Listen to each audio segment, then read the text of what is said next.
Hello guys, welcome back in my YouTube channel R F का nursing classes. तो आज हम लोग डिस्कस करेंगे इम्पॉर्टेंट मेडिकल टर्मिनोलॉजी है, जिसका पार्ट 1 और पार्ट 2 डिस्कस कर चुके हैं। और आज के क्लासेस में हम लोग पार्ट 3 डिस्कस करेंगे इसका। Then let's start today classes. First है हम लोग का टर्मिनोलॉजी इफाइसिया, यानी कि इसमें बोल रहा है मैंने कि यह कंडीशन कब अराइज होता है, यानी कि जब ऑक्सीजन डिप्रीव्ड होता है हमारे बॉडी में, तब यह कंडीशन अराइज होता है इफाइसिया। और इस कंडीशन में जो पर्सन होता है वो अनकॉन्शियस हो सकता है या डेथ भी कॉज कर सकता है इफाइसिया कंडीशंस में। द नेक्स्ट हम लोग का एटेलैक्टेसिस, यानी इसका मतलब होता है कि जब लंग्स कोलैप्स कर जाता है या ईयरलेस स्टेट होता है लंग्स का, तो उसको बोलते हैं एटेलैक्टेसिस बोलते हैं। जब लंग्स कोलैप्स हो जाता है या लंग्स में जो एयरलेस कंडीशन आ जाता है तो उसको एटेलैक्सिस बोलते हैं। द नेक्स्ट हम लोग का एट्रेक्सिया। एट्रेक्सिया मैंने हम लोग का यही दे रहा है, option for abnormal narrowing of an opening और पासिंग इन द बॉडी, यानी कि जो हमारे बॉडी में ओपनिंग होता है वो ऑप्शन रहेगा या बहुत ही क्या नैरोइंग रहेगा, उसको बोलते हैं एट्रैक्सिया। यानी कि एट्रैक्सिया में जो हमारे बॉडी का ओपनिंग होता है तो ऑप्शन रहेगा या एबनॉर्मल नैरोइंग रहेगा, यानी कि बहुत ही ज़्यादा एबनॉर्मल रहेगा, यानी कि जो नैरोइंग होगा उसका बहुत ही ज़्यादा एबनॉर्मल होगा। द नेक्स्ट हम लोग का बैंडेज, यह बहुत ही ज़्यादा मतलब फेमस वर्ड है बैंडेज, आप लोग सुने होंगे। तो बैंडेज मीन्स होता है एक स्ट्रिप ऑफ क्लॉथ और other material use to bind up wounds, यानी कि जो स्टरलाइज जो होता है, स्टरलाइज जो भी क्लॉथ होता है और जो बैंडेज होता है उसको हम लोग उसके द्वारा हम लोग बैंडेजिंग करते हैं किसी भी वुंड को क्या रिकवर करने के लिए उससे। यानी बैंडेज में कोई स्ट्रिप क्लॉथ होता है जिससे हम लोग जो वुंड होता है उसको बाइंड अप करते हैं, उससे रिकवरी करने के लिए वुंड को रिकवरी करने के लिए हम लोग बैंडेजिंग करते हैं, या कहीं भी कट हो गया हो तो उससे भी हम लोग रिकवरी करने के लिए बैंडेजिंग करते हैं। द नेक्स्ट हम लोग का ब्रेकियल आर्टरी। ब्रेकियल आर्टरी में क्या दे रहा है, ब्रेकियल आर्टरी में हम लोग मैंने आई कि the main blood vessels of the arm, यानी कि जो ब्रेकियल आर्टरी है वो मेन ब्लड वेसल्स है आर्म का।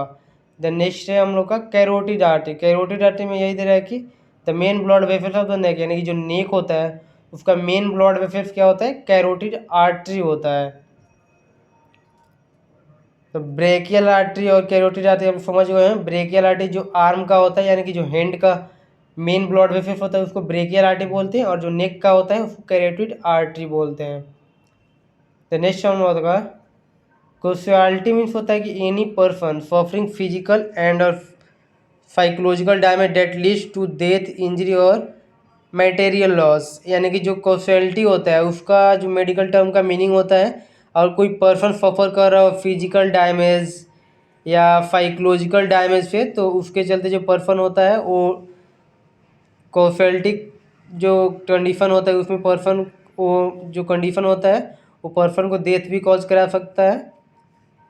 यानी कॉशियलिटी मेनली हम लोग का यही दे रहा है कि अगर कोई पर्सन फिजिकल और साइकोलॉजिकल डैमेज से सफ़र कर रहा है तो उसके चलते पर्सन में किसी प्रकार का वो फेल फार्म भी कर सकता है या डेथ भी कॉज कर सकता है।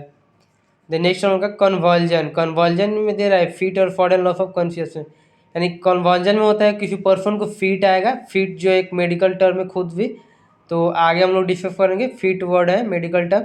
यानी कि कन्वर्जन में होता है पर्सन को फीट आ जाएगा या सडन जो पर्सन होगा वो क्या अनकॉन्शियस हो जाएगा, यानी कि लॉस ऑफ कॉन्शियसनेस, वो कॉन्शियसनेस अपना खो देगा। द नेक्स्ट उनका साइनोसिस, ये भी बहुत फेमस वर्ड है, यानी कि जो स्किन का कलर होता है वो ब्लूइश कलर हो जाता है साइनोसिस वाले कंडीशन में। इसमें मेनली जो ऑक्सीजन होता है उसमें बॉडी में कमी हो जाता है ऑक्सीजन का, जिसके चलते जो हमारा स्किन का कलर होता है वो ब्लूइश कलर हो जाता है। द नेक्स्ट हम होगा ड्रेसिंग।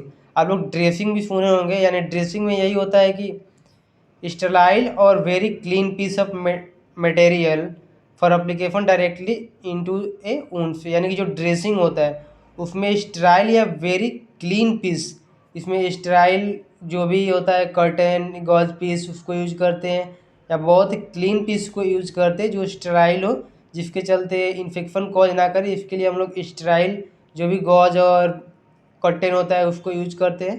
तो ड्रेसिंग में यही तरह कि स्टराइल और वेरी क्लीन पीस, यानी कि स्टाइल या वेरी क्लीन पीस यूज करना है जो भी ऊन पे उस पर अप्लीकेशन, यानी कि उस पर अप्लीकेशंस करने के लिए।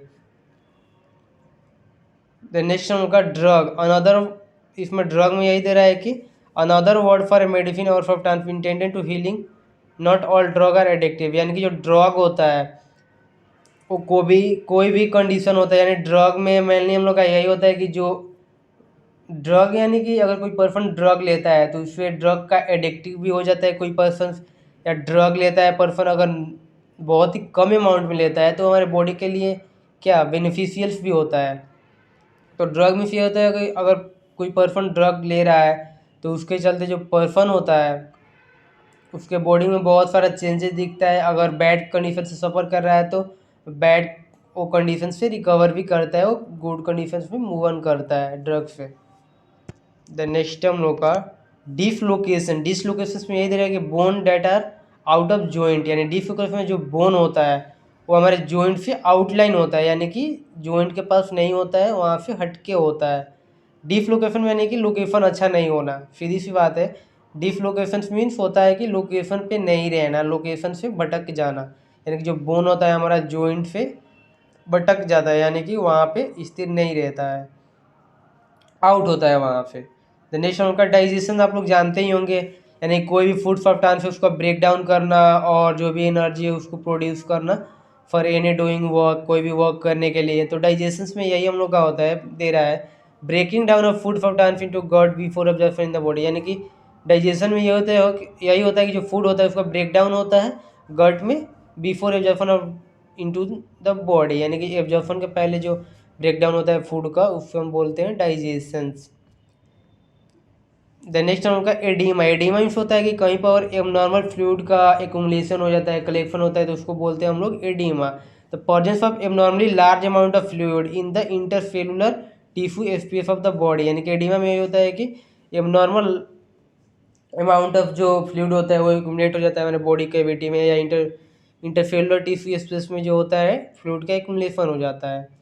द नेक्स्ट उनका इमेटिक्स, इमेटिक्स यानी कि होता है कि वैसा सब्सटेंस जो वोमिटिंग कॉज करे उसको इमेटिक बोलते हैं, और एंटी इमेटिक्स यानी कि जो वोमिटिंग से प्रिवेंट करे। तो इसमें इमेटिक्स में यही दे रहा है, तो इमेटिक्स मीन्स होता है कि वैसा सब्सटेंस जो वोमिटिंग को कॉज कराए।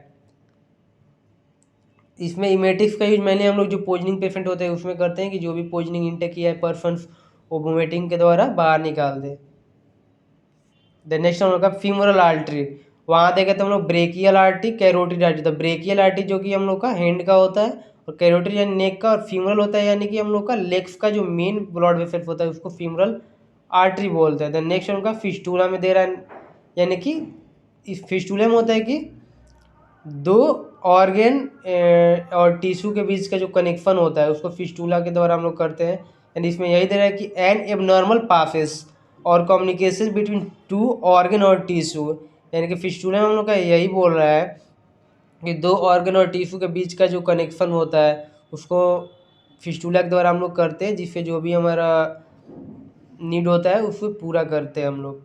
फिट जो कि हम बोले थे आगे डिस्कस करेंगे, यहाँ पे आ गया फिट में होता है कि loss of consciousness due to any electrical discharge of the brain, यानी फिट में इसमें होता है कि पर्सन अनकॉन्शियस हो जाता है, यानी कि लॉस ऑफ कॉन्शियसनेस खो देता है फिट में person due to any electrical discharge in the brain, यानी कि कोई भी इलेक्ट्रिकल डिस्चार्ज होता है ब्रेन में तो उसके चलते जो पर्सन होता है अपना कॉन्शियसनेस खो देता है। फ्रैक्चर यानी कि आप लोग समझते ही हैं, फ्रैक्चर बहुत ही ज़्यादा, ये बहुत ही फेमस वर्ड है फ्रैक्चर। तो जो पर्सन कुछ नहीं जानता है वो भी जानता है, अगर कहीं पे फ्रैक्चर बोले जाते हैं वो पर्सन समझ ही जाता है। तो फ्रैक्चर यानी कि क्या, किसी बोन का क्रैक हो जाना या ब्रेक हो जाना। ब्रेक यानी कि क्रैक में अंतर है। ब्रेक मीन्स होता है कि जो हमारा बोन है वो एक दूसरे से अलग हो जाता है, ब्रेक एक दूसरे से एकदम अलग हो जाएगा। और क्रैक यानी कि पूरा तरह से वो अलग नहीं होगा, वहाँ पे क्रैक होगा, यानी कि छोटा सा इंजरी होगा वहाँ पे, जिसके चलते जो बोन होता है हमारा क्रैक हो जाता है। तो फ्रैक्चर में ब्रेक या क्रैक ऑफ द बोन हो जाएगा। द नेक्स्ट हम लोग का ग्रीफ, ग्रीफ में दे रहा है the emotional response to loss definite stage of typical reaction have been identified as panic emotional response, यानी ग्रीफ में हम लोग का यही दे रहा है कि जो पर्सन होता है जो इमोशनली डिस्टर्ब पेशेंट होता है तो एक ग्रीफ प्रोसेस होता है जिसका मेनली 5 कंपोनेंट्स भी होता है। उस पर हम बनाए हैं वीडियो, आप लोग को वहाँ पे आप लोग जाकर देख सकते हैं। जो ग्रीफ का स्टेज होता है 5 स्टेज होता है, डबडा के द्वारा हम लोग बताए हैं वहाँ पे। तो उसके द्वारा जो ग्रीफ प्रोसेस होता है उसमें हम लोग किसी भी बैड जो सिचुएशन होता है उसे हम लोग रिकवर करते हैं। तो इसमें यही हम लोग ऐसे डिफाइन कर सकते हैं। उसमें क्या लिखा है उस पर आप ज़्यादा फोकस मत करिए, मैं बता रहा हूँ उस पर फोकस करिए। यानी जो ग्रीफ होता है उसमें जो पर्सन अगर इमोशनली डिस्टर्ब है तो जो ग्रीफ प्रोसेस होता है उसके द्वारा हम लोग जो पर्सन इमोशनली डिस्टर्ब है तो उसके कंडीशंस को, हैप्पीनेस को रीगेन करते हैं by the help of grief grief process. तो स्टेजेज होता है इसका 5 स्टेज होता है, आप लोग वहाँ पे वीडियो में जाकर देख सकते हैं। तो ग्रीफ में ये होता है जो अगर पर्सन इमोशनली डिस्टर्ब है तो उसको हम लोग क्या उसके कंडीशन से रिकवर कराते हैं और गुड सिचुएशंस में पर्सन को लाते हैं। द नेक्स्ट वन होगा ग्रोथ। ग्रोथ एक मेजरेबल, जो मेजरेबल होता है, ग्रोथ इज मेजरेबल टर्म है। फिजिकल और physiological change date occurs over time, यानी कि ग्रोथ है वो मेजरेबल होता है और यह फिजिकल और फिजियोलॉजिकल चेंजेस होता है जो कि अकर्स होता है ओवर टाइम। तो हम लोग एक बार और देख लेते हैं इसको। एफाइक्सिया में यही है कि जब जो एराइज होता है जब ऑक्सीजन डिप्लीट होता है बॉडी में तो, और इसके चलते अनकॉन्शियसनेस और डेथ भी कॉज कर सकता है। एटलैक्सिस में होता है कि अगर लंग्स कोलैप्स कर जाता है तो या एयरलेस हो जाता है तो उसको बोलते हैं हम लोग एटलैक्सिस। एटरेक्सिया में हम लोग का कोई ओपनिंग होता है हमारे बॉडी में, वो या फेनफो या एबनॉर्मल नैरोइंग हो तो उसको बोलते हैं एट्रैक्सिया। द नेक्स्ट उनका बैंडेज, यानी कि कोई स्टिफ क्लॉथ होता है तो जो वुंड होता है उस पर हम लोग ओवरलैप करते हैं, बाइंड अप करते हैं। ब्रेकियल आर्टरी यानी कि जो हैंड का मेन ब्लड वेसल्स होता है उसको बोलते हैं। कैरोटिन में यानी कि जो नेक का होता है मेन ब्लड वेसल्स उसको बोलते हैं। कॉजेलिटी यानी कि अगर कोई पर्सन फिजिकल या साइकोलॉजिकल डैमेज से सफ़र कर रहा है तो उसके चलते और डेथ भी कॉज हो सकता है, या अपना जो फेल फार्म भी कर सकता है। कन्वर्जन में फिट या जो अनकॉन्शियस हो जाता है पर्सन उसको कन्वर्जन बोलते हैं। फाइनोसिस यानी कि ब्लूइश कलर होता है स्किन का। ड्रेसिंग में यानी कि कोई स्टेराइल होगा, ग्लव्स या ग्लव्स बोलन सॉरी, स्टेराइल कॉटन और गॉज के द्वारा हम लोग किसी भी वुंड को बाइंड अप करते हैं तो उसको बोलते हैं ड्रेसिंग। ड्रग यानी कि कोई ड्रग होता है जो पर्सन को क्या उसके फिजियोलॉजिकल चेंजेस लाता है तो उसको बोलते हैं ड्रग। डिसलोकेशन यानी कि बोन अपने लोकेशन पे नहीं हो तो उसको बोलते हैं डिसलोकेशन। जॉइंट पे नहीं हो तो डाइजेशन यानी कि break down of food substances. Oedema यानी कि abnormal accumulation of fluid in intercellular tissue space में। इमेटिक्स यानी कि जो सब्सटेंस वोमिटिंग कॉज कराता है। फीमोरल आर्टरी जो पैर का होता है ब्रॉड वेसल्स उसको बोलते हैं। फिस्टूला यानी कि जो दो ऑर्गन और टिश्यू के बीच जो कम्युनिकेशन कराता है यानी कि जॉइंट करते हैं उसको बोलते हैं फिस्टूला। फिट यानी कि लॉस ऑफ कॉन्शियसनेस होगा due to any electrical discharge of the brain. Fracture में बोन क्रेक और ब्रेक हो जाएगा। ग्रीप में कोई पर्सन अपने बैड सिचुएशंस से गुड सिचुएशंस में रिकवर होता है। ग्रोथ या मेजरेबल है, फिजिकल और फिजियोलॉजिकल जो चेंजेस होता है ऑकर्स होता है over time. Then thank you all and I hope जो आज का क्लासेस था आप सबको समझ में आया होगा। तो अगर वीडियो अच्छा लगे तो please like subscribe and share my channel and press the bell icon, जिससे मैं जो भी नेक्स्ट वीडियो अपलोड करूँ उसका नोटिफिकेशन सबसे पहले आपको मिल सके। और इसका जो पार्ट 1 और पार्ट 2 है वो मैं डिस्क्रिप्शन बॉक्स में डाल दूंगा, वहाँ पे आप लोग जाके देख सकते हैं। और अगर इस क्लास से रिगार्डिंग कोई भी आपको डाउट हो तो आप कमेंट बॉक्स में पूछ सकते हैं। और एक और बात, अगर आपको किसी टॉपिक पे वीडियो चाहिए तो आप कमेंट बॉक्स में कमेंट करिए, वहाँ मैं ट्राई करूँगा उस टॉपिक पे वीडियो बनाने का। Then thank you for watching my video.